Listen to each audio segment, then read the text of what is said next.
El día de hoy se cumplen 40 años desde el nacimiento de la franquicia de Transformers, y, como canal dedicado a ella, por supuesto que no podemos dejar pasar la oportunidad de festejar esta fecha, y no creo que haya mejor forma de hacerlo que conmemorando a las personas que hicieron posible su existencia, recordando sus historias antes, durante, y después de la participación que tuvieron en su creación. Con esta introducción, sean bienvenidos al video especial por el 40º aniversario de la franquicia.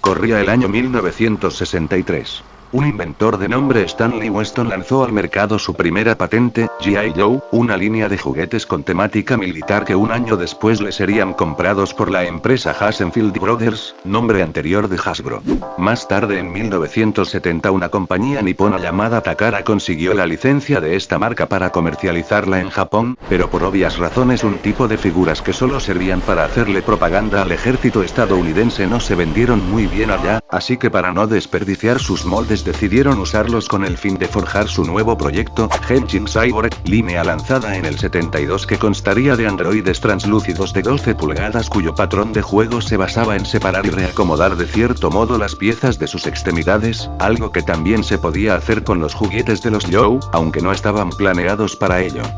Henshin Cyborg fue un éxito, tanto así que Takara quería expandirla con nuevos modelos, trajes, accesorios, vehículos, y hasta mechas, pero ocurrió algo, y es que en 1973 el mundo atravesó una crisis de petróleo, y para quien no lo sepa el plástico está hecho con polímeros derivados de dicho material, por lo que seguir fabricando juguetes tan grandes simplemente ya no sería redituable por mejor que se vendieran, así que Takara la canceló al mismo tiempo que ideaba a Microman, una línea que actuaría como su sucesora, esta vez con figuras mucho más pequeñas que no solo requerirían de menos plástico para su fabricación, sino que también podrían darse el lujo de incluir las expansiones. Como para estas alturas el concepto ya estaba muy alejado de G.I. Joe, no podían seguir reciclando sus moldes, Takara tenía que empezar a diseñar y producir figuras totalmente propias, y para lograrlo se recurrió a nadie menos que al primer padre de esta lista.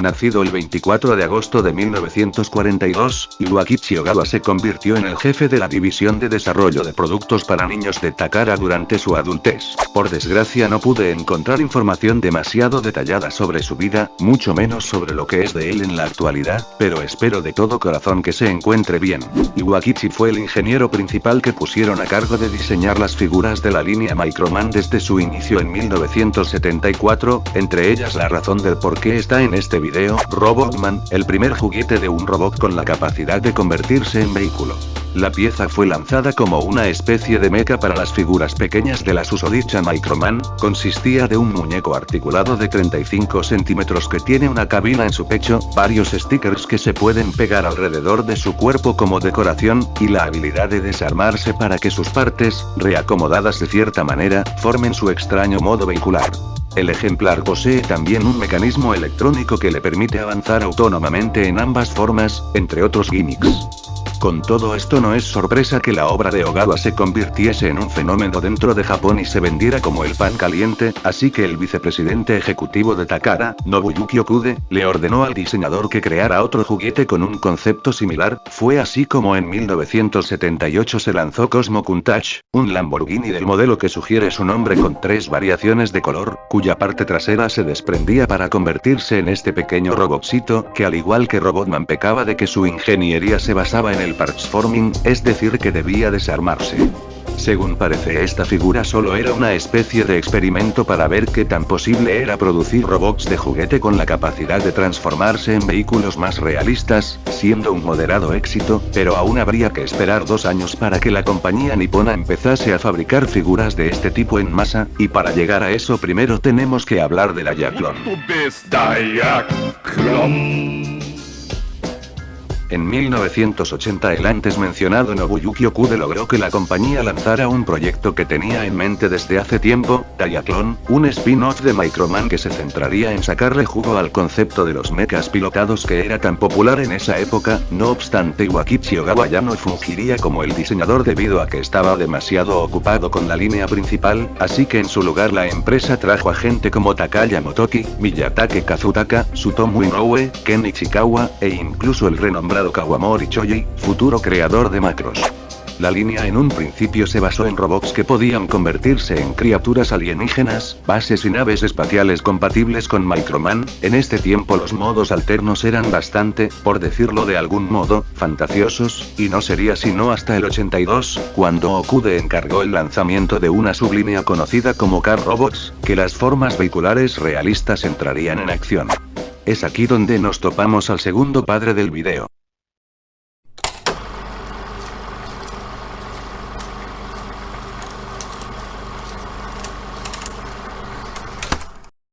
Ono Kojin es un diseñador e ingeniero nacido el 11 de mayo de 1959, trabajó para Takara incluso antes de Microman y llegó a diseñar un par de figuras para esta misma línea.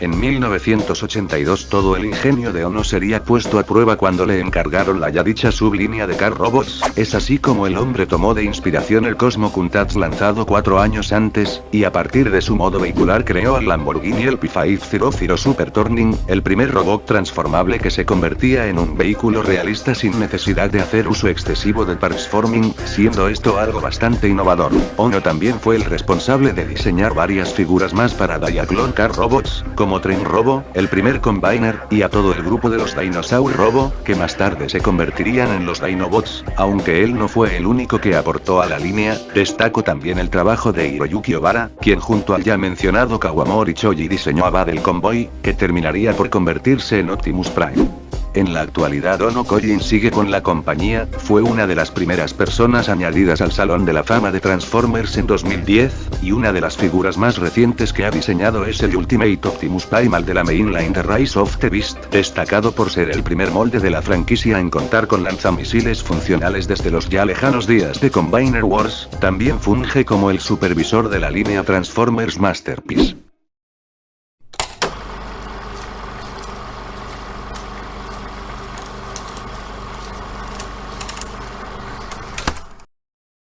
Por desgracia no pude encontrar mucha información sobre Hideaki Youo previa a su participación en la invención de la franquicia más allá de que también fue diseñador para Microman, y que su trabajo, al igual que el de Ono, se destacó lo suficiente como para que Takara lo ascendiera. En este caso fue puesto al mando de Microchange, una sublínea lanzada en enero de 1983 que al igual que Diaclone planeaba explotar el concepto de robots transformables, solo que aquí no serían vehículos sino objetos de uso cotidiano como cámaras, microscopios, y audiocaseteras. La mayoría fueron diseñados por Youke en compañía de Shinji Aramaki, Takashi Matsuda, Satoshi Koizumi, y algunos ingenieros de Car Robots. Hideaki continuó diseñando figuras cuando Microchange y Car Robots se convirtieron en Transformers, participando activamente en la franquicia desde entonces. A partir de la década de 1990 rara vez se le veía diseñando una figura per se, sin embargo eso no lo paró de desarrollar técnicas de ingeniería que fueron más tarde usadas por otros trabajadores de Hasbro y Takara, a tal punto de que el diseñador Aaron Archer dijo explícitamente que Youke es la persona que más le ha llegado a colaborar a la marca en este ámbito. De la misma forma que Ono, Hideaki fue incluido en el Salón de la Fama de Transformers en 2010, y un año más tarde ambos señores concedieron una entrevista donde revelaron algunas cosas interesantes como que en un inicio Takara hacía competir a los departamentos de Microman y Diaclone por el desarrollo de nuevos elementos, dinámica que se detuvo cuando la empresa fusionó a ambos equipos. Hideaki se retiró de la industria juguetera en 2017, y como regalo de despedida Hasbro y Takara le regalaron una figura sellada del Perceptor Generación 1, su Transformer favorito, modificado de tal forma que al ver a través de su mirilla se podía leer la palabra, gracias. Actualmente está más o menos activo en su cuenta de Instagram, y como curiosidad, el personaje Joutron de Transformers Animated recibe su nombre en honor a él.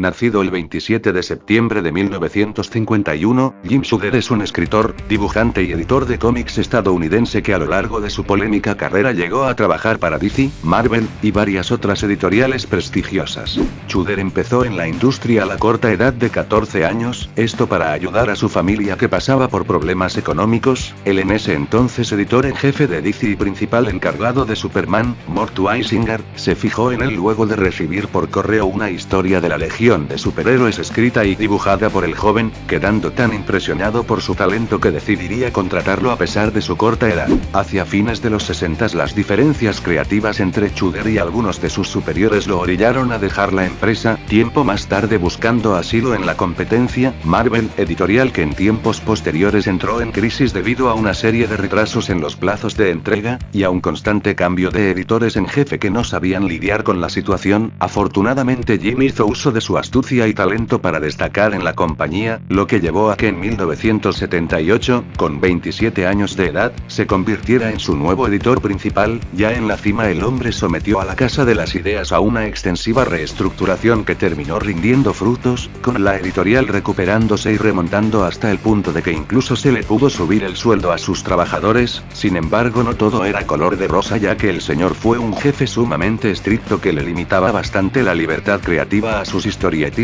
lo que se sumó a otros escándalos que terminaron por crear un ambiente laboral tan tóxico que orilló a muchos a renunciar pese a la paga, algo que a su vez condujo a que los superiores de Shooter lo sacaran a patadas en abril de 1987, y por sádico que suene sus excompañeros no tuvieron mejor idea que celebrar su despido quemando una marioneta que lo representaba.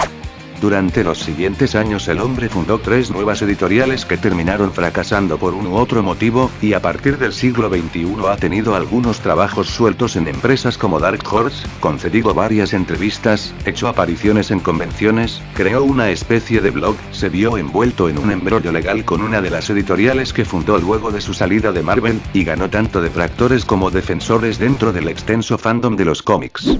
Lo último que se ha sabido de él es que actualmente trabaja como consultor y editor en una compañía indie de historietas personalizadas llamada Illustrated Media. Para entender su relación con Transformers debemos primero conocer el contexto del que probablemente sea el capítulo más olvidado y apropiadamente misterioso en la invención de la franquicia, los juguetes Mysterians, o Mysterions, como lo escribía Shooter. En 1982 los ejecutivos de una empresa juguetera conocida como Knickerbocker habían hecho un viaje de negocios a Japón, lugar donde fueron testigos de la fiebre de los autómatas cambiaformas de juguete iniciada por Takara, y su mentalidad de tiburón les dio la idea de ser los primeros en replicar este éxito en América. Fue así como tras volver a Estados Unidos empezarían a planear su nuevo producto, los Mysterians, una serie de figuras que se centraba en, adivinaron, robots transformables. En esta ocasión se dividirían en 2 sublíneas, la Hayden Force, que se conformaría por juguetes capaces de convertirse en figuras geométricas, y la Mobile Force, cuyas figuras se transformarían en autos. Con el objetivo de promocionar esta línea se planearían unos cuantos especiales animados para televisión y una miniserie de cómics. Este último proyecto se le encargó a DC, pero al no quedar contentos con el resultado de los primeros bocetos Knickerbocker acudió a Marvel y a Shooter para ver si podían hacer algo con estos. Jim cuenta en una de las entradas de su antes mencionado blog que el guión creado por la competencia estaba lleno de incoherencias, groserías y violencia explícita, pero reconoce que el arte era bueno. Por desgracia no podemos saber esto con certeza debido a que el material de prueba creado por DC se encuentra perdido. En cualquier caso el escritor llegó a un acuerdo con el representante, y empezó a crear una nueva historia para los cómics de esta franquicia. Meses después, en diciembre del 82, el editor viajó hasta las oficinas de Knickerbocker en Nueva Jersey junto a su compañero Michael Hobson para asistir a una junta con los ejecutivos de la empresa. Parte de la reunión incluía una conferencia telefónica con Dennis Marks, el en ese entonces jefe de desarrollo de Marvel Productions, la subdivisión de la Casa de las Ideas dedicada a la animación, que había sido contactada para desarrollar los especiales. Shooter cuenta que existía tensión entre ambas partes de la compañía, pues, según los trabajadores de la rama audiovisual consideraban que el cómic era un formato inferior. Encima también había cierta rivalidad entre Jim y Dennis, lo que no hizo de la reunión algo precisamente cómodo. Durante el encuentro Marx le propuso a los ejecutivos un proyecto extraño derivado de su producto, Karen Cable, una serie animada al más puro estilo de Hanna-Barbera protagonizada por un Volkswagen amarillo descapotable que podía convertirse en robot. Contrario a lo que parece, este pintoresco personaje no tiene nada que ver con Bumblebee, ni tampoco se basaba en alguno de los 3 prototipos vehiculares de Mysterians, sino que Marx al parecer lo diseñó inspirándose en el auto que Stan Lee poseía en esos momentos. Por supuesto, los de Knickerbocker rechazaron rotundamente la propuesta al no tener nada que ver con su línea de figuras, y en su lugar optaron por seguir con la idea de Chuder. A la mañana siguiente el editor regresó a Nueva York e incluyó un anuncio acerca del cómic de los Mysterianos en la primera edición de Marvel Age, una revista que se encargaba de notificar a los lectores sobre noticias de la editorial y cosas del estilo. No obstante, justo ese mismo día Chuder recibió una llamada donde se le avisó que Knickerbocker había sido comprada por nadie menos que Hasbro, compañía que anuló inmediatamente todos los contratos de su reciente adquisición, de esta manera cancelando el cómic y los especiales animados de Mysterians. Pero como ya era muy tarde para cambiar el anuncio, el editor tuvo que esperar hasta la segunda edición de Marvel Age para comunicar la abolición del proyecto.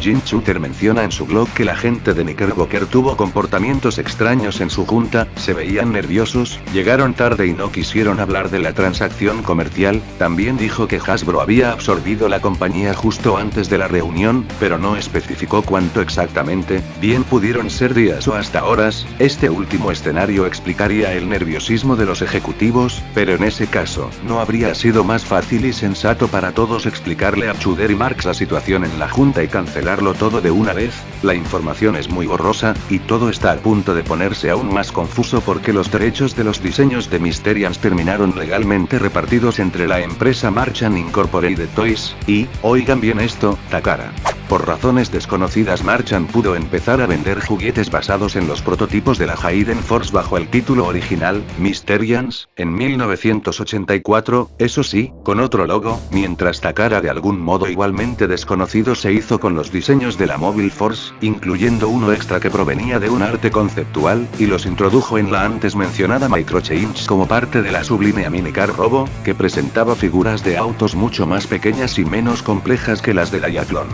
Por supuesto, falta una gran cantidad de información que por desgracia ha quedado perdida con el paso de las décadas para saber cómo rayos fue que esos modelos terminaron en compañías externas que aparentemente no tenían nada que ver en lugar de en Hasbro. Por el momento solo se puede especular, siendo la teoría más aceptada que ambas empresas de algún modo le ayudaron a los tipos de Knickerbocker a fabricar estas piezas. Después de todo, la juguetera hasta ese punto solo se había dedicado a producir muñecas de trapo y osos de peluche, juguetes que desde luego no eran tan complicados de elaborar como una línea entera dedicada a autos con bisagras y otros mecanismos que les permitían desplegar algunas de sus partes para figurar una forma pseudo-humanoide, pero repito, solo es una hipótesis.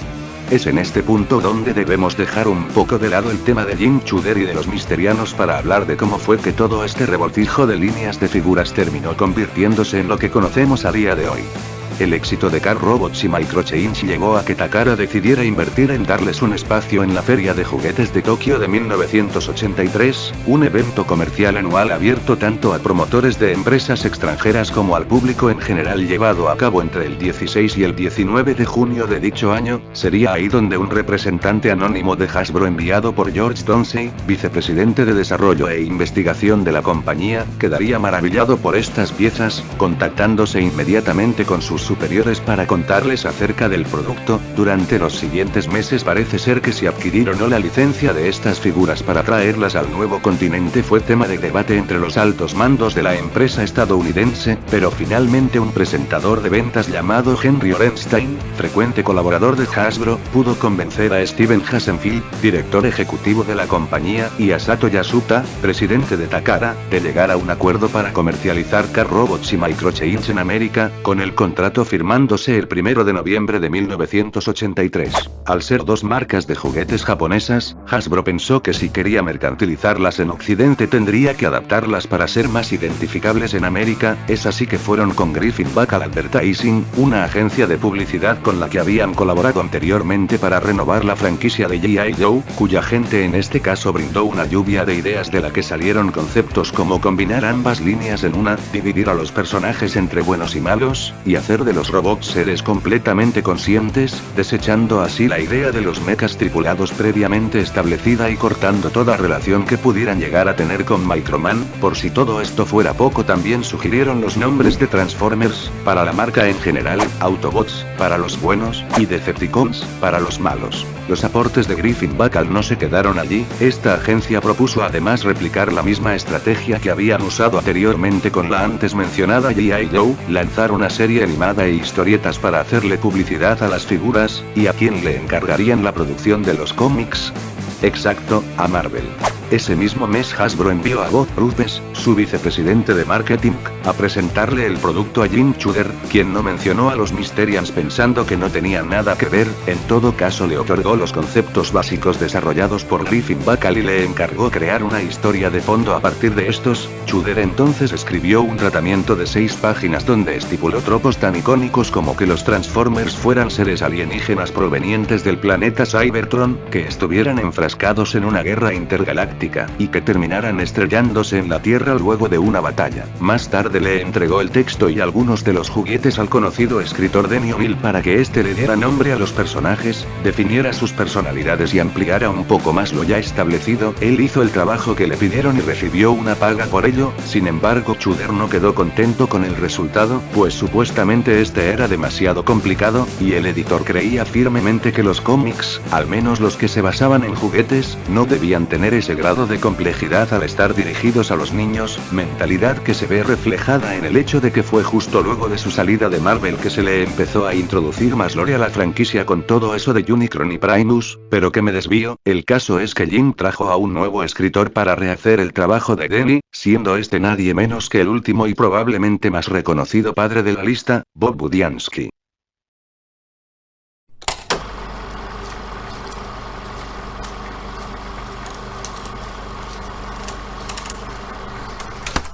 Nacido el 15 de marzo de 1954 en el Bronx, Nueva York, Bob Budiansky empezó su afición por los cómics a la corta edad de 5 años gracias a las historietas que compraban y leían sus hermanos mayores. Con el tiempo fue creciendo y coleccionando esta clase de revistas a la vez que practicaba y mejoraba su dibujo inspirándose en el arte de las mismas, soñando con algún día convertirse en ilustrador y escritor. Para principios de los 70s Budiansky ya había abandonado este sueño, razón por la que cursó y se graduó en la carrera de Ingeniería Civil mientras estudiaba en la Universidad Estatal de Buffalo. Sin embargo, y pese a todo, el hombre no dejó atrás su pasión por el dibujo, lo que lo llevó a convertirse en editor de artes gráficas para el periódico de esa misma institución, y en algún punto un amigo suyo que trabajaba en Marvel como el asistente de Larry Lieber, hermano de Stan Lee, lo invitó a mostrarle su portafolio a Marise Brin, la en ese entonces directora de arte de la editorial, quien le dio a entender a Bob de la forma más amable posible que quizás las ilustraciones no eran lo suyo, y que lo mejor para él sería dedicarse a otra cosa.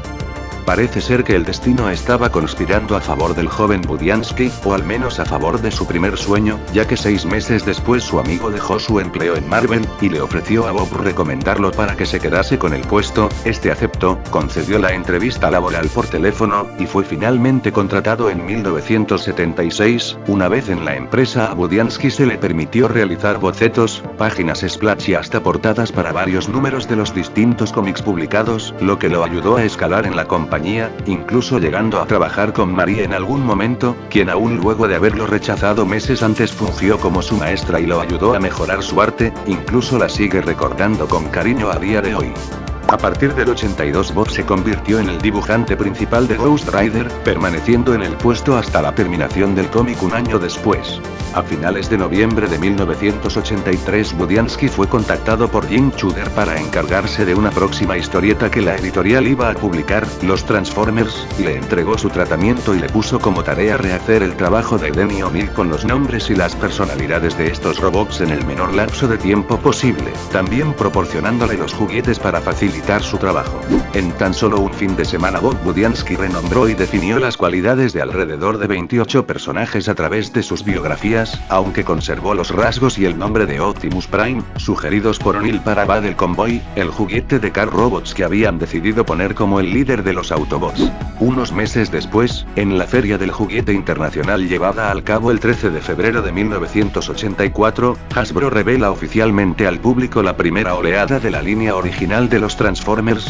compuesta por varias figuras de Diaclone, Microchange y Mysterians reempaquetadas con ciertas redecoraciones para añadir, entre otras cosas, las icónicas insignias creadas para que la gente pudiera distinguir más fácilmente entre ambos bandos. Algo más a destacar es que sus nuevos empaques también incluían especificaciones técnicas y versiones más cortas de las biografías escritas por Bob Budiansky. A mediados de marzo se terminó el guión del primer episodio de la serie de dibujos animados que llegaría varios meses después, que si bien no fue escrito por Bob, sí usaba, desde luego, los nombres y las personalidades que él había estipulado para los cybertronianos. En algún punto de lo que yo estimo fue abril se emitió el primer comercial de la franquicia, creado no para promocionar las figuras sino para anunciar oficialmente al público el lanzamiento de la historieta limitada de 4 números titulada simplemente como Los Transformers, de Marvel Comics por supuesto.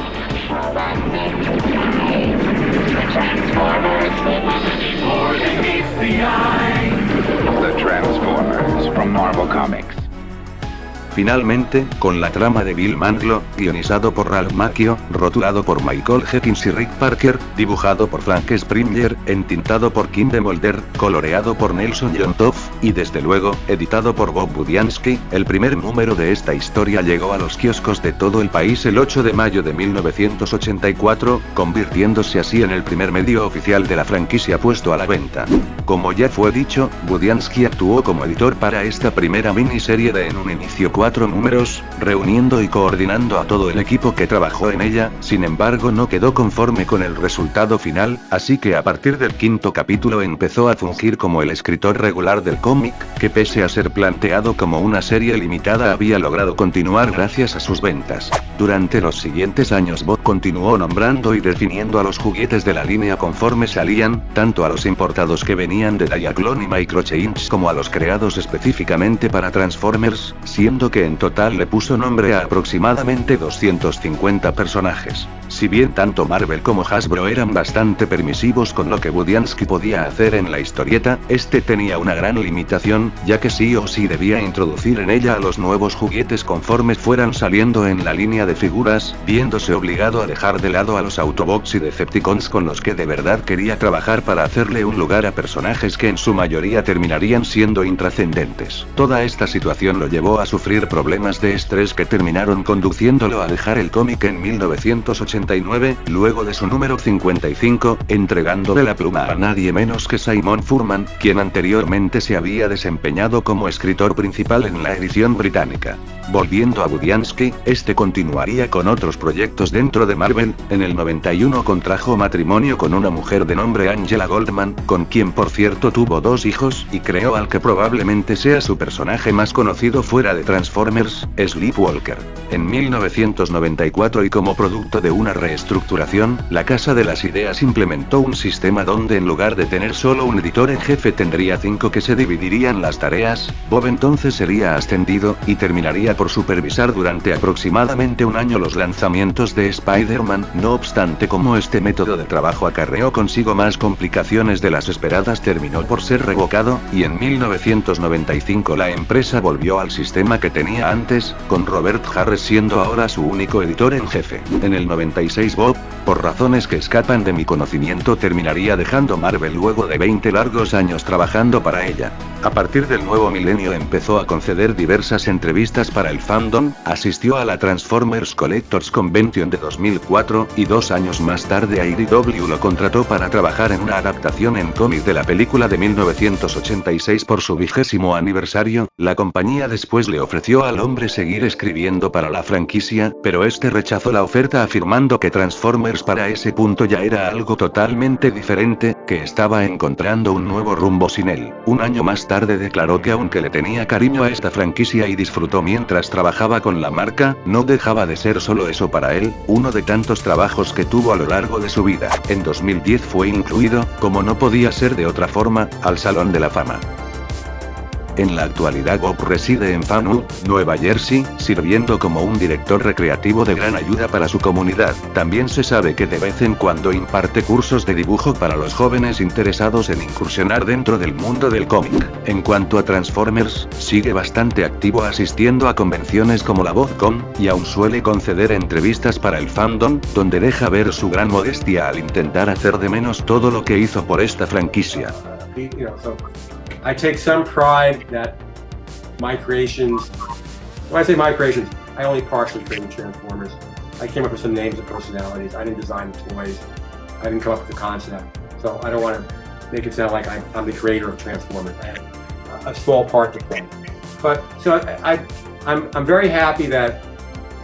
it's given me kind of a second life in the terms of